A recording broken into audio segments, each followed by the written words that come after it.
नमस्कार दोस्तों, welcome to my YouTube channel aviation tech. आज की वीडियो में हम लोग बात करेंगे रनवे अप्रोच के बारे में। ठीक है, कैसे और कितने टाइप के रनवे अप्रोच होते हैं और इसका क्या इंपॉर्टेंस होता है हमारे रियल लाइफ में। चलिए देखते हैं। पहले समझते हैं आखिर क्या होता है रनवे अप्रोच। आपने कभी देखा होगा ठंड के टाइम में, यानी जो फॉग होता है, तो कहीं कहीं पे फ्लाइट लैंड नहीं कर पाती है। वहाँ से वो डाइवर्ट करते किसी और डेस्टिनेशन पे भेज दिए जाते हैं और कहीं पे वो लैंड कर जाती है। या फिर कभी भारी बारिश होती है यानी हैवी रेन होता है, तो वहाँ पे भी वो एयरक्राफ्ट लैंड नहीं कर पाता है, वो उसे डाइवर्ट कर देते हैं दूसरे डेस्टिनेशन पे। ऐसा क्यों होता है? तो ऐसा तभी होता है जब हमारा वो रनवे होता है, यानी जो इक्विपमेंट्स लगे होते हैं उस एयरपोर्ट पे या एरोड्रोम में, वो सफिशिएंट नहीं होते हैं एयरक्राफ्ट को हेल्प करते हैं करने में कि वहाँ वो लैंड कर पाए। यानी एयर एक पायलट क्या करता है, जब एक एरोड्रोम या फिर रनवे देखता है यहाँ पे, तो वो अपने आप पे खुद भरोसा रखता है कि हाँ, इस पे हम लैंड करा सकते हैं। जब किसी पायलट को वो रनवे दिखेगा ही नहीं, ठीक है, तो वो कैसे आगे लैंडिंग के लिए प्रोसीड करेगा? ठीक है, तो इसी तरीके से हम रनवे के अप्रोचेस को दो पार्ट में डिवाइड करते हैं। एक इंस्ट्रूमेंट रनवे, दूसरा होता है नॉन इंस्ट्रूमेंट रनवे। ठीक है, इंस्ट्रूमेंट रनवे क्या होता है, जहाँ पे हमारे बहुत सारे इंस्ट्रूमेंट लगे होते हैं एरोड्रोम में, जो असिस्ट करते हैं लैंडिंग में। जैसे ग्लाइड पाथ हो गया, लोकलाइजर हो गया, आपका आरवीआर इक्विपमेंट हो गया, ठीक है, डीएमई हो गया। इन सब इक्विपमेंट लगे होते हैं जो हमें हेल्प करते हैं लैंडिंग में। और नॉन इंस्ट्रूमेंट लैंडिंग में हमारे सिर्फ और सिर्फ हमें अपने आंखों पे भरोसा रखते हैं कि रनवे दिख रहा है कि नहीं दिख रहा है, कितनी दूरी पे है। या फिर एक इक्विपमेंट लगे होते हैं जो यहाँ तक किसी एक पर्टिकुलर डिस्टेंस तक ले आते हैं एरोड्रोम के। जैसे एक ये रनवे हो, एक एयरपोर्ट हो गया, ठीक है, एयरपोर्ट के कुछ दूरी तक वो हेल्प कर सकते हैं वो इक्विपमेंट लाने में। उसके बाद फिर पायलट अपने विजुअल आइज पे भरोसा करता है, यानी देखता है कि रनवे हमारा विजिबल है कि नहीं है, क्या उस पर लैंड करा सकता है या नहीं करा सकता है। और वे फिर कॉल लेता है कि हाँ, अगर लैंडिंग पॉसिबल है तो लैंड कराता है, अदरवाइज वो डिनाई करके दूसरी जगह डाइवर्ट कर जाता है। ठीक है, तो हो गया ये दो टाइप के, इंस्ट्रूमेंट रनवे हो गया, दूसरा नॉन इंस्ट्रूमेंट रनवे हो गया। इंस्ट्रूमेंट रनवे भी अलग अलग कैटेगरी होते हैं, नॉन प्रिसीजन और प्रिसीजन। ठीक है, और प्रिसीजन में भी अलग अलग होते हैं, precision approach category 1, category 2 and category 3। Category 3 में भी अगेन तीन पार्ट्स होते हैं, 3A, 3B एंड 3C। तो एक एक करके हम लोग इसके बारे में बात करेंगे। तो जैसा आपको बताया था कि नॉन इंस्ट्रूमेंट रनवे क्या होता है, N a runway intended for operation of aircraft using visual approach procedure or an instrument approach procedure to a point beyond which the approach may continue in visual meteorological condition। यानी pilot अपनी आंखों से देख के आगे proceed करता है कि रनवे उसके लैंडिंग के लायक है कि नहीं है। या फिर कोई इक्विपमेंट होता है जो असिस्ट करता है एक सर्टेन पॉइंट तक, और उसके बाद फिर उसके मेट्रोलॉजिकल कंडीशन जो होते हैं, यानी उसके वेदर, उसके विजिबिलिटी या डिस्टेंस फ्रॉम द क्लाउड्स, उसके सब इस सब पैरामीटर्स को ऑब्जर्व करने के बाद वो डिसाइड करता है कि वहाँ पे लैंड कर सकते हैं नहीं कर सकते हैं। फिर हम आते हैं इंस्ट्रूमेंट रनवे। इंस्ट्रूमेंट रनवे जैसे बताया था आपके अलग अलग होते हैं, नॉन प्रिसीजन एंड प्रिसीजन। तो पहले नॉन प्रिसीजन का देख लेते हैं क्या होता है। A runway served by visual aids and non-visual aids intended for landing operation following an instrument approach operation type A। ठीक है, instrument approach operation type A and visibility not less than 1000 metre. इसमें दो term आता है, type A operation. ठीक है, type A operation देख लेते क्या होता है। जब भी decision height greater than 75 metre से अबव होता है, बताते हैं डिसीजन हाइट होता क्या है, तो उस टाइप के ऑपरेशन को टाइप ए की कैटेगरी में माना जाता है। ठीक है, और जब decision height less than 75 metre होता है, तो उस टाइम उस ऑपरेशन टाइप को टाइप बी कहा जाता है। ठीक है, अब देखते हैं डिसीजन हाइट होता क्या है। सपोज करें ये आपका रनवे है, ठीक है, यहाँ पे एक एयरक्राफ्ट आ रहा है, ऐसे ऐसे ऐसे ऐसे लैंड करेगा यहाँ पे। ठीक है, तो एक पर्टिकुलर हाइट पे पायलट को डिसाइड करना है कि अब वो लैंड कर सकता है कि नहीं कर सकता है। मीन्स उसे रनवे प्रॉपर दिखाई दे रहा है या रनवे से प्रॉपर अलाइन है कि नहीं है, या फिर कोई ऑब्स्टेकल तो नहीं है, उसकी प्रॉपर स्पीड मेंटेन है कि नहीं है। तो इस पॉइंट पर आने के बाद वो उसकी डिसीजन लेना फाइनल होता है कि वो लैंड करना है कि नहीं करना है। अगर वो सब कुछ सही है तो वो आगे प्रोसीड करता है लैंडिंग के लिए, अगर नहीं है तो वो मिस अप्रोच की तरफ चला जाता है, यानी वापस दोबारा अपनी स्पीड बढ़ा के ऊपर अपनी हाइट को बढ़ा लेता है। ठीक है, तो ये जो हाइट होता है इसे हम डिसीजन हाइट करते हैं, यानी पायलट अपना कॉल लेता है वेदर लैंडिंग के लिए प्रोसीड करना है या नहीं करना है। ठीक है, डिसीजन हाइट समझ में आ गया। अब होता है विजिबिलिटी के बारे में। देखिए विजिबिलिटी क्या होता है, हम किसी भी चीज़ को कितनी दूरी तक देख सकते हैं इन जनरल टर्म्स, उसे हम विजिबिलिटी कहते हैं। ठीक है, अभी एक टर्म आएगा RVR, रनवे विजिबिलिटी रेंज। ये क्या होता है कि रनवे के अलोंग कितनी दूरी तक दिखाई दे रहा है, उसे RVR कहते हैं। इसे हम अलग अलग इक्विपमेंट से हम मेज़र करते हैं, तो इसलिए इन दोनों में डिफरेंस है। विजिबिलिटी अलग चीज़ होती है और RVR अलग होता है। ठीक है, तो यहाँ पे हमने देखा नॉन प्रिसीजन रनवे क्या होता है, runway served by a visual aid and non visual aids. ठीक है, विजुअल एड हमारे क्या होता है, रनवे की मार्किंग हो गए, उसके लाइट्स हो गए, ठीक है, थ्रेशोल्ड मार्किंग हो गए, लैंडिंग टी इंडिकेटर जो होता है वो हो गया, फिर विंड डायरेक्शन इंडिकेटर। फिर नॉन विजुअल एड्स में क्या हो जाते हैं, हमारा DME हो गया, लोकलाइज़र हो गया, फिर DVR हो गया, ठीक है, और क्या हो गए, रेडियो कम्युनिकेशन हो गए, ये सब नॉन विजुअल एड्स में आते हैं। ठीक, non visual aids intended for landing operation following an instrument approach operation type A and visibility not less than 1000 metre. ठीक है, विजिबिलिटी 1000 से कम नहीं होना चाहिए, और विजुअल और नॉन विजुअल एड को हेल्प लेके आगे प्रोसीड करते हैं। ठीक है, अगला क्या है, प्रिसीजन अप्रोच। ठीक, प्रिसीजन अप्रोच में भी हमारा फर्स्ट कैटेगरी है कैट 1।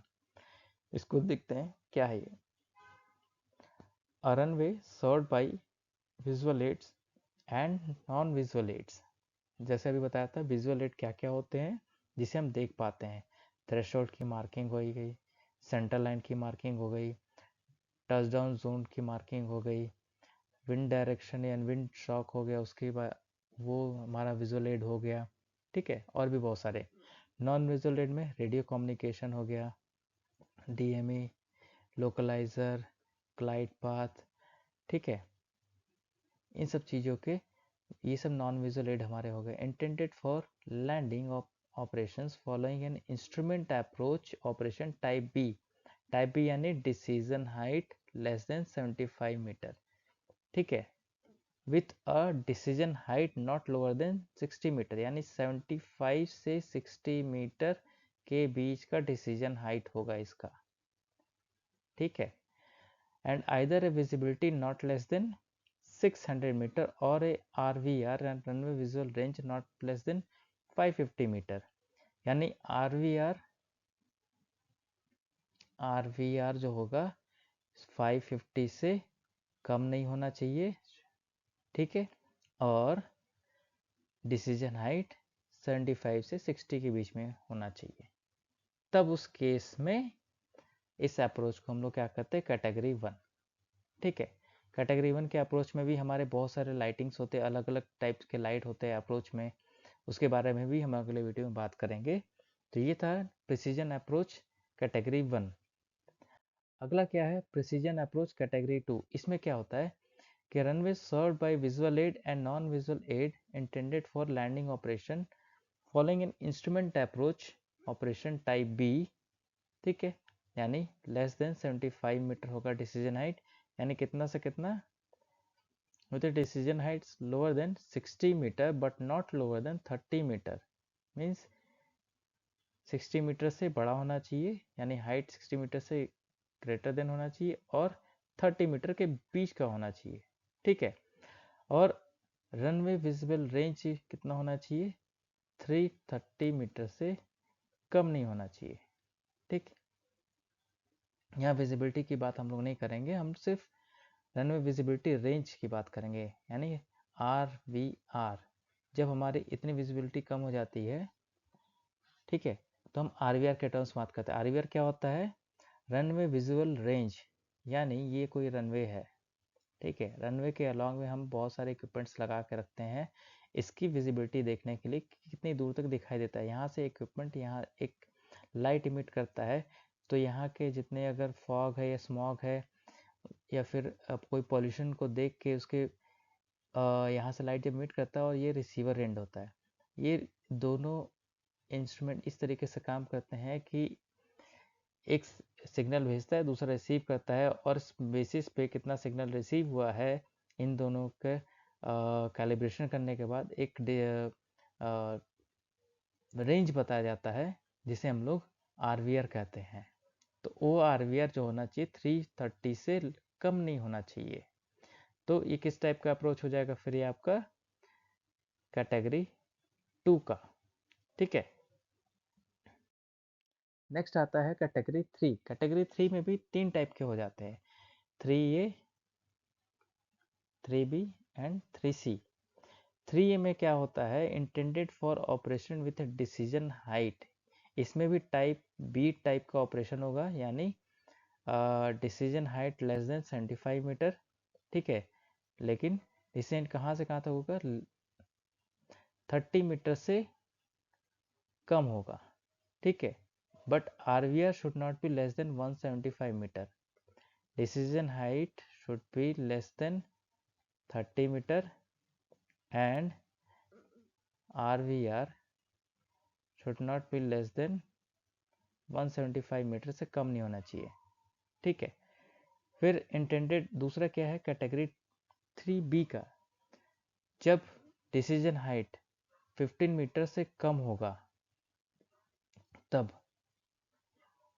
या फिर नो डिसीजन हाइट के टर्म में, और आरवीआर लेस देन 175 मीटर होगा but not less than 50 metre, उस केस में हम लोग कैटेगरी 3B का अप्रोच यूज़ करेंगे।